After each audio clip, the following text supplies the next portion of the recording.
All right, welcome everyone. Today I'm going to show you how to set up your geocaching account for class, and the great thing is that you can also use it in the future if you ever decide to just venture out on your own.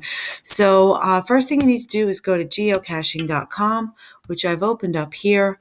All right, so that's geocaching.com, and you want to sign up because you don't have an account yet. So you're going to hit the sign up button. And when you go in there, you're going to need an email, a username, and a password.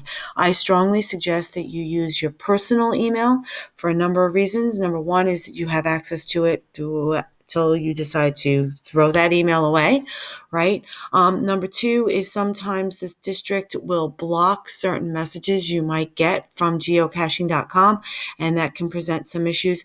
And thirdly, this is your account, right? So if you want to continue using it, you've got it, and you can show others in your family and your friends how to work through this, right? So you need an email, you need a username that can be a nickname or whatever you want to be, first three letters of your first name, last three letters of your last name, whatever works for you. You just need to remember what it is, and your password. Okay, so you're going to need to set up those three things. Once you've got that, you're going to click I'm not a robot and hit next. When you hit next, you will then be logged in. So I'm going to click login because I've already got an account. All right, and hopefully that'll open up, and I'm going to sign in. So once you're in, it will look something like this, and I'm going to put in the address of 201 Fullerton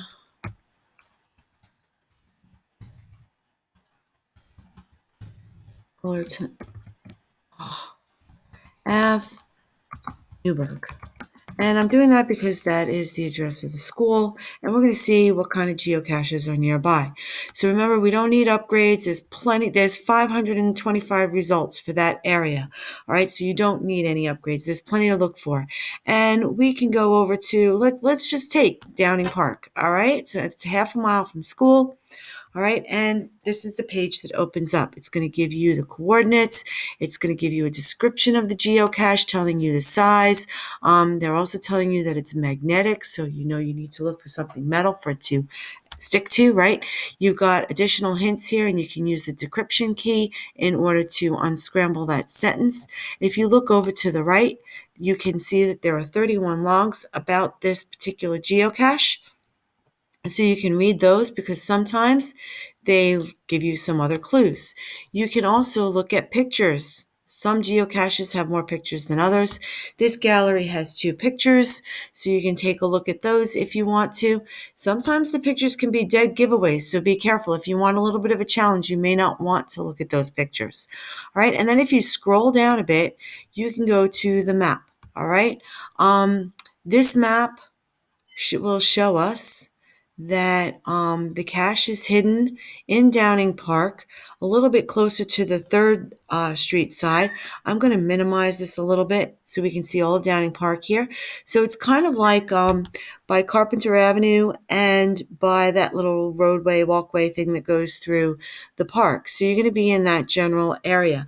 If you're on your phone, and I'll talk about that in a moment, if you're on your phone, you'll have access to some other maps that can be a little bit more descriptive than this. But in order to get to those maps here on the laptop, you do need the premium version. But as I said, you don't need that. You really don't. Okay? So that gives you all those descriptions about the geocache. All right? And that's just that one. Okay, let me close that. And we've got this here. So we can scroll back up. You can take a look at whatever is really important. Okay? Now, if you want to set up the Geocache app on your phone, you just have to go to your marketplace if you have Droid, or your app store if you have an iPhone. Look for put in geocaching, and then look for this green icon.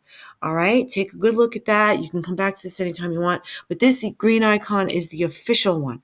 All right, so you go to that, and then the next thing you know, you can just log in from there if you've already logged in from your laptop, right? So you'll already have your account set up.